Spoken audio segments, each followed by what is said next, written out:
How you doing? I'm doing fine, Geraldo. How are you? Despite whatever goes on in the world, you feel okay? I'm doing very well, thank you. You know, it's wonderful seeing you with the children. That, I think, is the real Michael Jackson that has not been seeing you with your own children, one in diapers, the other two toddlers. I don't know how you manage without a nanny. Well, I enjoy taking care of my children myself. It's fun. That's why I had them, so I could take care of them. And it's great relief for me. You know, it's pleasure. It keeps me happy and laughing, and they're wonderful, sweet, innocent children. They really are. I saw you as kind of the arbitrator between the Nickelodeon channel and the Disney channel there. That was Yeah, you notice. You get some really difficult problems to solve there. Yes. But you have such a kind of a normal life there. It's sweet to see. Thank you. But well, they bring me that, you know. Yeah, tell me what the children mean to you, your own children. They mean, it's hard to put it in words because they mean everything. The way you would explain how your children make you feel. I mean, they're the world for me. I mean, I wake up and I'm ready for the day because of them. I give them breakfast, I change diapers. If they want to read, we do a lot of reading. We play hide and seek, we play blindfold, and have a wonderful time with them. And you can create a world that at least begins to seem normal. I mean, they don't know any other world, obviously, but... I do my best, for sure. So that is obviously a priority to you? Yes, of course. I want to be the best father in the world, of course. Do they know who you are or what you mean to people? Yes, they do. They've been on tours with me and in limousines and among a sea of fans. And do they like it? They find it exciting. They do. They want to get on stage. They bug me to go on stage with me. So pretty soon I'm going to take them on with me. Let the world see them for the first time. They don't say, Daddy, I want to go home and watch Nickelodeon? Probably. They do that too? Yes.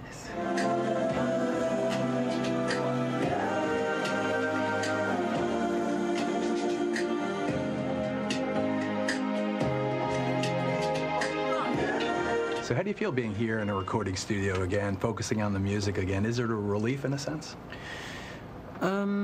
It's a great relief because it's what I do, and it makes me feel like I'm totally at home. I'm into my own. This is what I'm here for, and any of the arts like that could be film, music, you know, any type of art. I love it. So when you're being the quote-unquote king of pop, that's when you're most comfortable? I don't know. Or is it the creative process? The creative process, yes. I love creating. I love it. I'm obsessed with creating. I love it. I saw you and Randy, the way you guys react. It's very reminiscent of the way my brothers and I are together. Yeah. Who's top dog? Randy. Yeah. That's not what I saw. Yeah. But you trust your family. Of course. And that's, you have to. Is it blood thicker than water thing? What is that?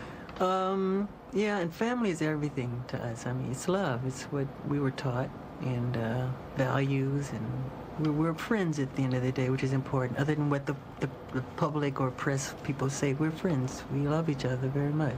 So is the family still closely knit despite all the kind of tabloid stuff over the years? That's sensationalism. How do you deal with that?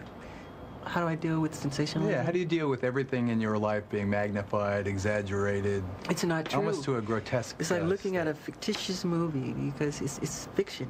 It's like watching science fiction. It's not true. And I know myself. And it's sad when other people have to read those things and they believe it. But do you feel like holding a press conference every week and saying, well, this is the rumor du jour? That's not true. No, because I know eventually the truth will prevail. And I'm about truth, you know? I've researched it, and I can't find anyone who's been more frivolously sued than you for the most outrageous reasons.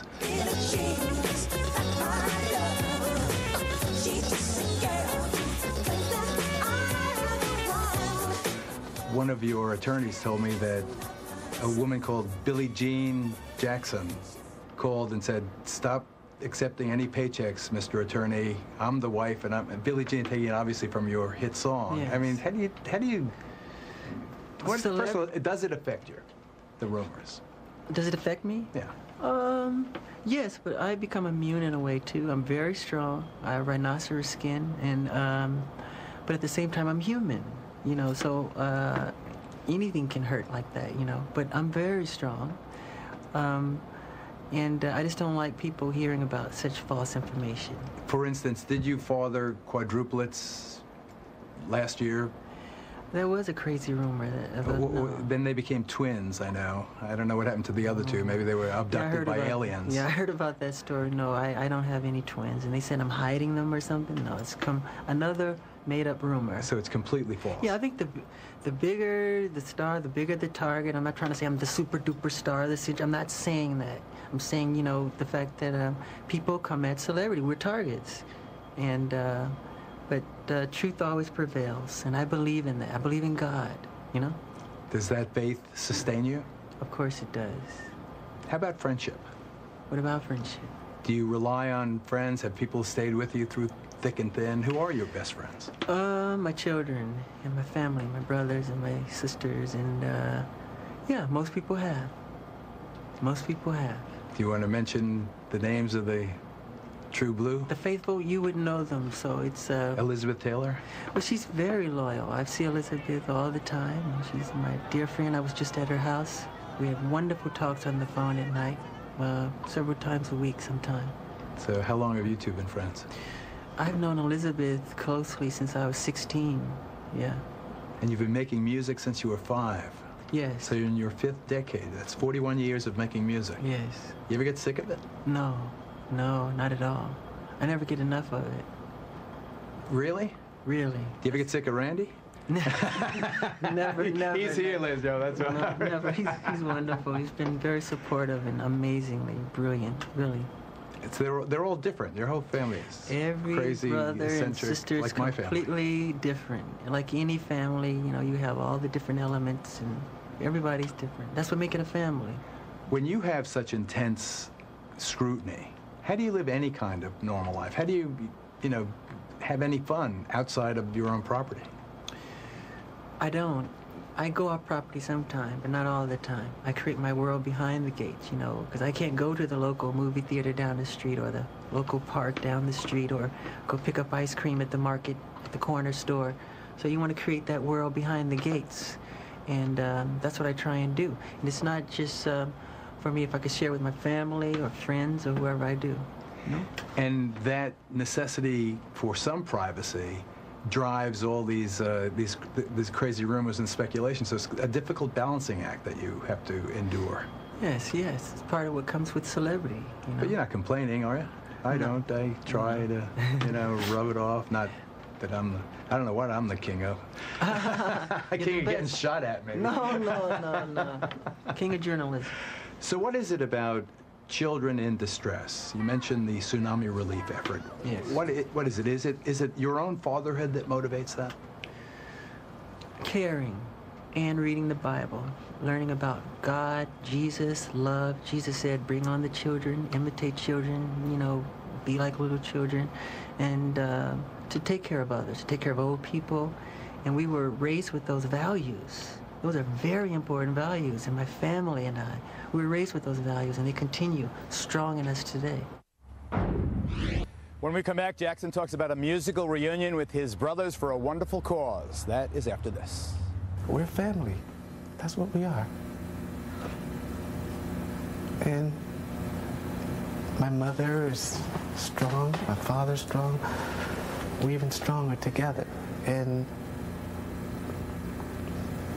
But we didn't know that from those humble beginnings, the success would bring about this.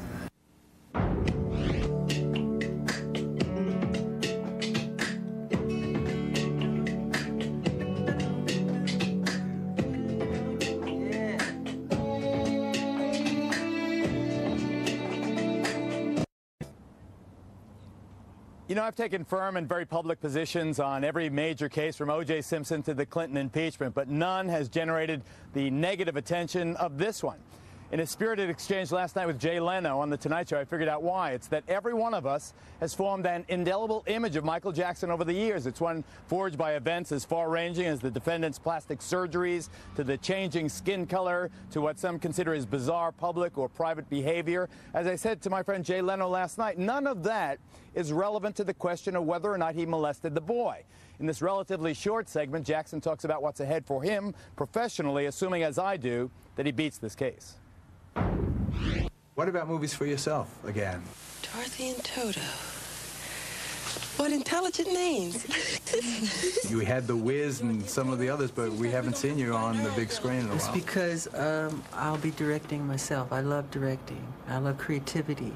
And I think when an artist steps forward with a production of some type, if he can express himself the way he sees it should be done, I mean, I feel it and I see it. I'm a visionary. So if I can give that, I do. And that's what I love to do with music, with film, with dance, with I love the arts. And do you think art has a role in real life? And I'm specifically referring to this record and tsunami relief. Yes. You're doing this song for tsunami relief. Tell us the moment you recognized that this disaster was so extraordinary. I saw it the day after, I think it was, after Christmas. And as the numbers kept building and escalating, it just became phenomenal. And not even I could believe that it was true. I was amazed. I said, I felt I should do something. That's what God gave us talent for, to give and to help people and to give back. And so my brothers and I decided to put a song together. Would you pick up the phone and say, hey, bros? Yeah, let's get Randy together and myself, yeah. You say, hey, we want to do something in the studio for the tsunami victims, and let's get together. And they'll say, great, let's do it, you know, and we'll organize it. However you're back, I think people will appreciate the fact that you're back. Wouldn't you kind of exult in a world where you could concentrate on your art and your kids? And I would love it. I mean, that's what drives me, is the medium, the art. I love it. And that's the world I'm most comfortable in. Oh, baby, give me one more chance. In Gary, Indiana, did you ever expect where your world would be as a 46-year-old man? I never thought about it, really. I never thought about it. I knew I wanted to do something wonderful in my life and to help people, and but I never really clearly thought about it when I was really little. I just sang and danced and didn't understand why people were applauding and clapping and screaming, and you really don't. You don't know why. When you grow up like that on stage, when do you get it? When do you understand where you fit into society? I think it takes longer when you get older. You start to have a more rounded personality, and your brain starts to grow. You start reasoning and understanding more things and researching, and, you know. That's how it happened for me. Isn't it nice to have a conversation on television where people can hear you just being ordinary, normal, reasonable? I'm like this all the time. I'm just being myself. Well, God bless you. Thank you. At a certain point, Michael Jackson and the brothers Jackson kind of separated artistically. Is this a moment in your life where you're coming back together? Obviously, you'll continue your solo career, but what's the big plan? What's the big picture at this stage in your life? What has been left unachieved? What would you like to do? There are a lot of surprises. Film. I love film. What else? Well, it's not just so much film, but it's innovating it and pioneering it, taking the medium to a new place. I think we should just beat it. Just stop worrying and just follow me. I got this. This girl is dangerous. You're not talking about music videos now? No. Something else? Because I use the music video medium as a short film medium to take me to the next level, and I'm having a lot of fun, you know? I know who you are. Bing, bang. In the upcoming segment, Michael talks about his dad and the future of his music. I think all these guys just put a lot of things in their magazines in order to sell the magazine. I have no doubt that there is a commercial motivation, some of it. But is all this stuff just smoke? There's no fire there? It's smoke. You can see the smoke. Just observe the person, that's all. Welcome back. This segment begins with Michael's assessment of where he fits in the current music scene. Watch.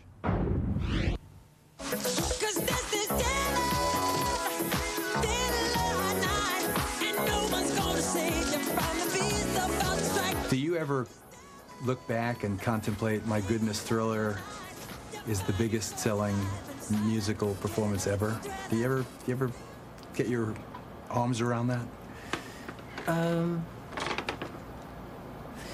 I think about it sometimes, but I try not to think about it too hard because I don't want my subconscious mind to think, look, I've done it all, you're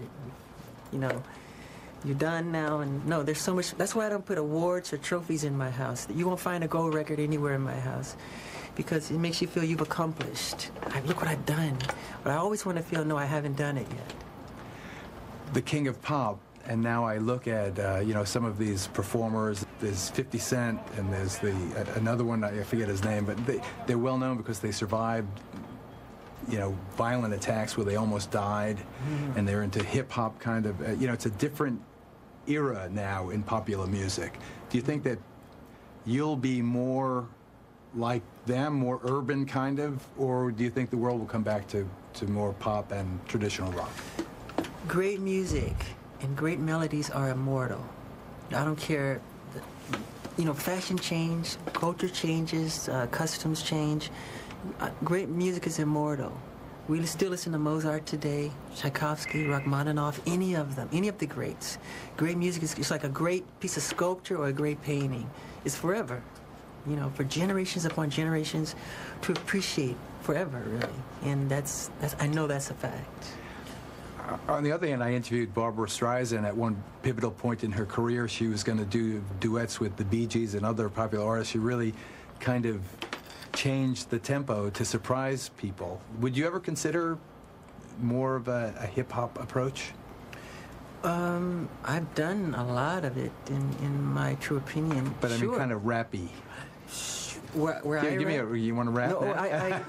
No, give me an example. I don't really rap, but I could rap. I'm Michael Jackson. I want to say.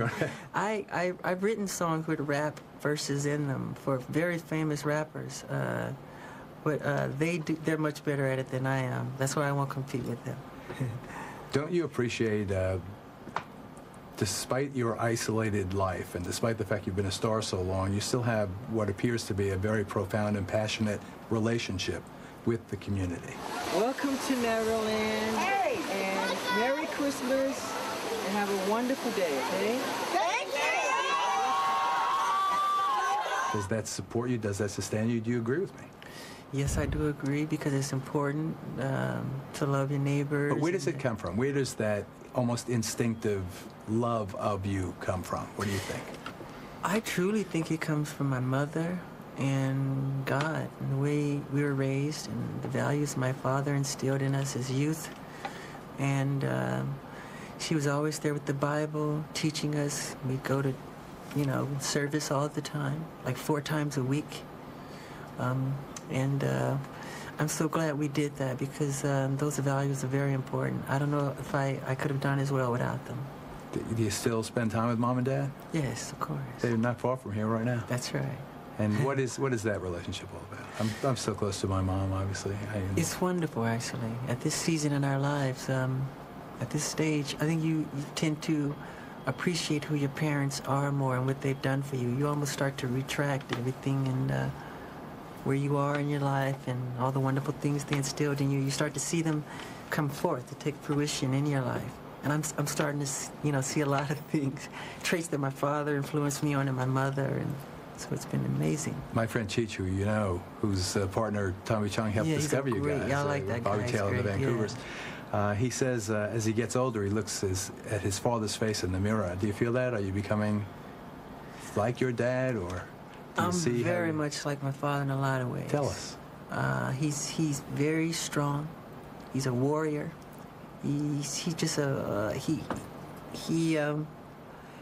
he's always taught us to be courageous and to be confident and to believe in our ideals, and no matter what, no star is too far to reach, and you never give up. And our mother taught us that as well, no matter what. So you're a warrior also? Absolutely. Absolutely. That's the way you see yourself? Absolutely. But tell us more about how you see yourself. How I see myself? Yeah. You have to tell me. No. I try to be kind and generous and to people, and to do what I think God wants me to do. sometimes I pray and I say, where do you want me to go next, God? What do I do from here? So I'm very spiritual in that way. I always have been, though. It's nothing new. I'm joined here at the Santa Maria Courthouse with Ramon Bain, Michael Jackson's spokesperson. Hi, Ramon. Hi, Geraldo. How did the first week in court go? Well, it went very well. I mean, it was a long, tiring week for us. And we were all laughing today because just to think this is just the first week and we're a little tired. But I think the first week went very well. What do you think of, well, tell me why, first of all, the jury selection is postponed tomorrow or Monday? Regrettably, our lead counsel, Tom Mesereau, his sister is very ill. And he has taken some time to be with his family, and we'd like to send our prayers out to Tom. He's a wonderful person. So we'll recommence on Thursday? Yes, right now, next Thursday. How's Michael faring? Michael is doing well. This was a very busy week for him, tiring week, but he was very focused, very business, and it seemed like there were so many people surprised about that. How focused he was? Yes, and it amazes me sometimes because I think people, they tend to believe what they read and they have these misconceptions, and he was about business. In fact, he's been very hands-on with his defense. I think he should be. Much more with Ramon coming up. And coming up, Michael in Neverland. Stand by. Be right back.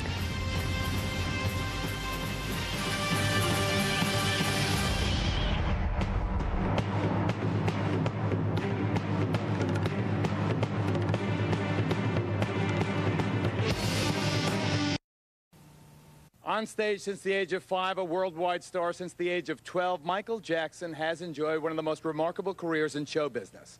In commercial terms, right up there with Sinatra, Presley, and the Beatles. His album, Thriller, the winner of 7 Grammy Awards, was still selling 1 million copies a year 15 years after its release. But at the very peak of his career, Michael's legal problems have too often driven him into seclusion, a physical isolation, usually here at Neverland, that, if anything, has made him more vulnerable to attacks. He's offered us a tour of his house. For all its grandeur, as you'll see, Neverland is, in its way, a modest place, a place that celebrates children.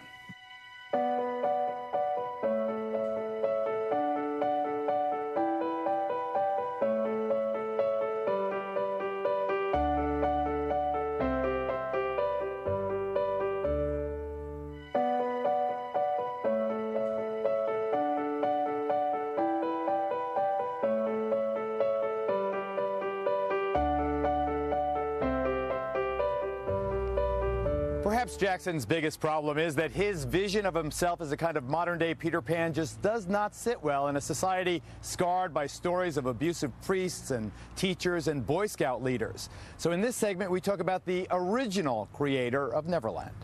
You can visit Neverland anytime you like. How? Just believe. Did you ever see the movie Finding Neverland or read about James Barrie, the man who wrote Peter Pan? I know a lot about Mr. Barrie. I shouldn't say a lot, but I've always appreciated Mr. Barrie's work, and I've been a fan of Mr. Barrie for many, many, many years. You know, he had a rocky road. It's similar to you. I don't want to get too far into it, but tell us what led to the creation of Neverland. I mean, specifically the place. There's 2 Neverlands. There's 3. There's the Peter Pan's Neverland, there's the Neverland in Michael Jackson's mind, and then there's the physical place that you created up there that I visited you when you brought up all the inner city children. Why did you create that place?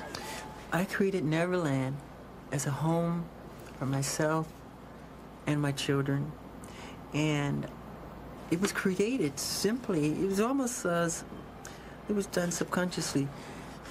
Like I said earlier, where can I go? I mean, it's hard.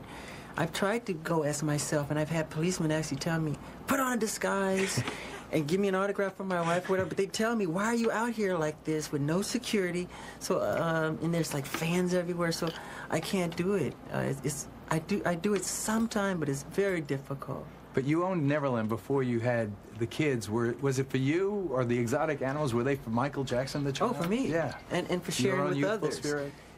For me and sharing with others, because it gave me a chance to do the things I never got to do when I was little. We couldn't go to the movie theaters. We couldn't go to Disneyland. We couldn't do all those fun things. We were on tour. We were working hard, you know, and we enjoyed it. We did enjoy it, but this allowed me to have a place behind the gates where the entire world, everything that I love is there, you know. You create, like Barry, this imaginary or imaginative world.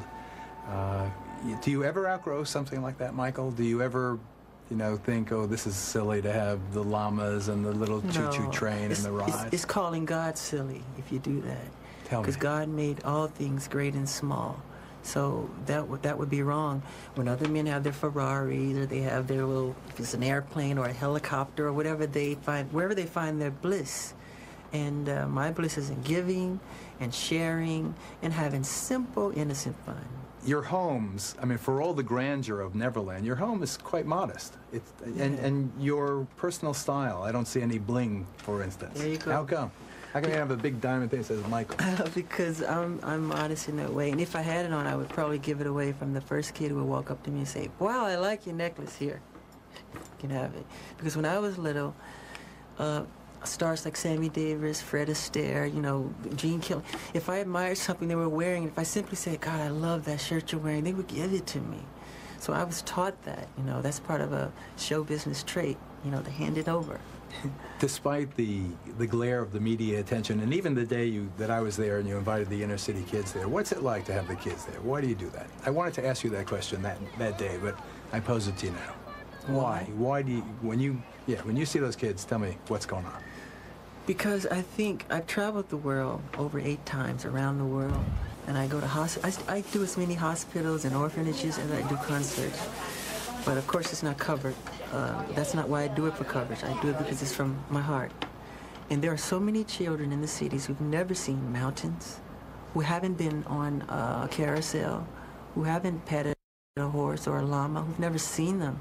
So if I can open my gates, and those gates open, and that bliss, an explosion of screaming and laughter from the children, and they run past the bridge, they run on the rides, I say, thank you, God. I feel I won God's smile of approval, you know, because I'm doing something that brings joy and happiness to other people. So you're close to your siblings. Yes. How does it affect you then when they get involved, like Janet's Super Bowl flat? Oh, I can't speak for my sister, but... Just tell me how you responded as a brother and as a viewer. With love. Actually, I was looking right at it, and I didn't see it. I was at a friend of mine's house in La Jolla, Ron Burkle, and in a movie theater, it was huge on the screen. I didn't even see it. So I heard all this controversy the next day. I said, that's not true. I saw none of it, so... Do you think the controversy was overblown? And Yes. do you think it's a Jackson-related phenomenon, or is it a testament to our time socially in this country? Well, that's an interesting hypothesis, too. It's both. It's hard to answer, really. I'd rather not answer that one. Okay. Did you call her and say, don't sweat the small stuff? Yeah, something like that. Be strong. This too shall pass. Don't worry about it. You know, I've seen worse things. I said, Janet, I once, you're too young to remember, but I once watched the Oscars with David Niven on it, and a naked man came running across, streaking. Now, he didn't get there on his own. That was organized, but they didn't say much about that. I'll just say that much. That was live around the world. Let me say, The next day it was a joke. It was a joke. I think there is a Jackson component. I think there is... You can say that. Okay, I just did. You can say it. I did. Okay. I think it was exaggerated, and I think that the Jackson connection was part of the reason it was exaggerated. Thank you, Ron. So as you go forward in this record, what are we going to expect? I mean, they're going to hear this on the radio, and then people are going to send in their money, and it's going to go to these kids in the Indian Ocean region? I would like that very much. Very much. Now tell me how that act of largesse, that compassion, will make you feel. How do sometimes I think I feel better giving than receiving. I think it really is true. It is true. In my life. Of But course it's explain true. the mechanics of that in your own life. It's just the idea. I don't know if it's the psychology of it or what. I just love working hard on something, putting it together, sweating over it, and then sharing it with people and having them love it. And I always pray that they like it. And that's what gives me great satisfaction as an artist. Back to Ramon Bain, Michael Jackson's spokesperson here outside the Santa Maria courthouse. Why do you think people are willing to believe the absolute worst about your client? Well, I can't say that I agree with that, that they believe the absolute worst as a whole. For every one irate email I get, or an email of hatred, I get about 40 or 50 of support. So, you know, I think that it has to do with the fact that there has been so much thrown at us out here that we just have not been able to address because we have been under a very strict gag order. Example. Of which we're going to adhere to. For instance, the leaks, the transcripts. I mean, he had to go to court and get a approval from the judge. There have been so many other things. Smokinggun.com, they have so many things per week. We can't address them. So you have all of these stories and they compound daily. And I think people sometimes, I don't say that they want to believe it, but I think they get tired of it and they feel that, okay, if we're hearing it every day, there must be some truth to this. Mm-hmm. And a number of things we have been able to address, all of the various rumors. And I take my hat off to Michael because, goodness, we have had to really deal with quite a few things this past year. But as I said, you know, as we refer in politics, you know, there is a silent majority. And I think that on a whole, his supporters far outweigh those who don't support him. But as I've said, I think that it's just because we have not been able to get ahead of the curve in some of these issues. Of all of the shots that Michael's taken in recent years, none seems to have affected him as much as the parody by the rapper Eminem. That's coming up. And one note, this entire program will be rebroadcast tomorrow night, Sunday night after the Super Bowl at 11 o'clock Eastern Time. We'll be right back. Love for a child. I'm sorry. It can't be measured. I love him dearly. I can't even sleep at night thinking about what these wicked people might try to do to him when I know he's in.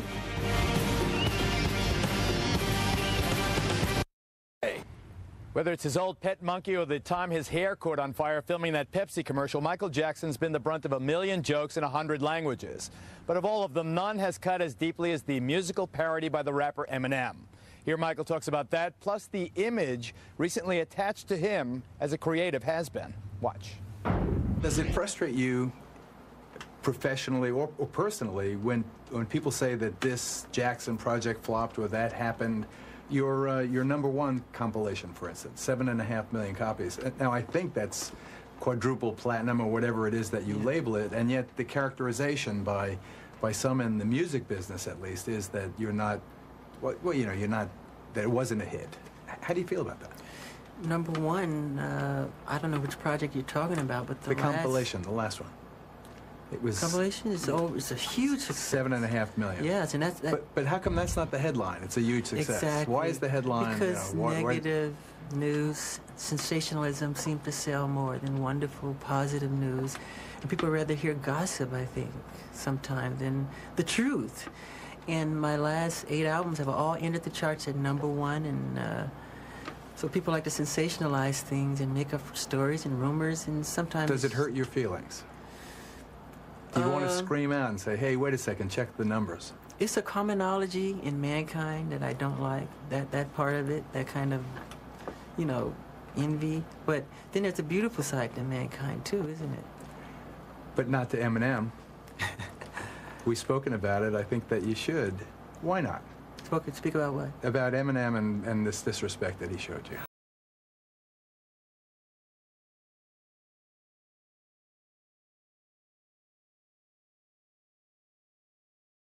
Stevie Wonder said that he was piling on and how really rude it was for someone who made his money from the community, as Eminem has, to now diss the community in a sense, and a racist, and I've said it, very bold-faced, bigoted kind of presentation. Tell us how that hurt you and how you're feeling about it now. I've never met Mr. Eminem, and to have him, I've always admired him, and to have him do something like that was pretty painful as an artist to another artist. And it's sad because, well, I think what Stevie Wonder said is true. And I just don't want to say too much more than that. But he should be ashamed of himself, what he's doing. Stevie said he's bull. Is what he said. Stevie did, he and used the word. He is bull. That's what he said. I mean, I'm not saying it, but Stevie said it. And Stevie is he's amazing. He's one of the sweetest men in the world. You know. So when Stevie said that, did you feel a tremendous sense of reassurance of brotherly love there? Yes, I love Stevie Wonder. To me, he's a musical prophet, and I always love him. But a lot of people respect Stevie, and he's a very strong entity in this medium, in this business. And when he speaks, people listen. And it was wrong of Eminem to do what he did. I've been an artist most of my life doing what I do, and I've never attacked another fellow artist. Great artists don't do that. You don't have to do that. I mentioned Janet's, fiasco and the exaggerated response to it. Once again, do you think he only did it because he knew he could get away with it because you're Michael Jackson? Yeah, but it doesn't hurt, really. It's silly. It's kind of elementary, but I hope he's having fun. It's like a poo-poo joke. Yes, yeah. Well, it still hurts your feelings, and you don't want your kids to see it. Oh, God, I would hate it if they saw it. I would hate that. Do you want them to know that? To know about it? No. Yeah. When we come back, Michael addresses the charges pending against him here in Santa Maria after this. This programming note, aside from being repeated at 10 o'clock Pacific time tonight, this entire hour will also be rebroadcast tomorrow night following the Super Bowl at 11 o'clock Eastern, 8 o'clock Pacific time, Sunday night. Now, before Ramon and I offer some final thoughts, Michael addresses the very serious charges against him and that blatant grand jury leak that has poisoned the air around this case, even as the jury is being selected. Here's Michael. Finally, we studiously avoided the case. We've not talked at all about the case that's pending. You're under this gag order. I know that you have received the permission from the judge to read a statement. Yes. I hate to end an interview that way, but if you'd like to read that statement now, I think it's important. Sure. In the last 2 weeks, a large amount of ugly, malicious information has been released into the media about me. Apparently, this information was leaked through transcripts in a grand jury proceeding where neither my lawyers nor I ever appeared. The information is disgusting and false. Years ago, I allowed a family to visit and spend time at Neverland. Neverland is my home. I allowed this family into my home because they told me their son was ill with cancer and needed my help. Through the years, I helped thousands of children who were ill or in distress. These events have caused a nightmare for my family, my children, and me. I never intend to place myself in so vulnerable a position ever again. I love my community, and I have great faith in our justice system. Please keep an open mind and let me have my day in court.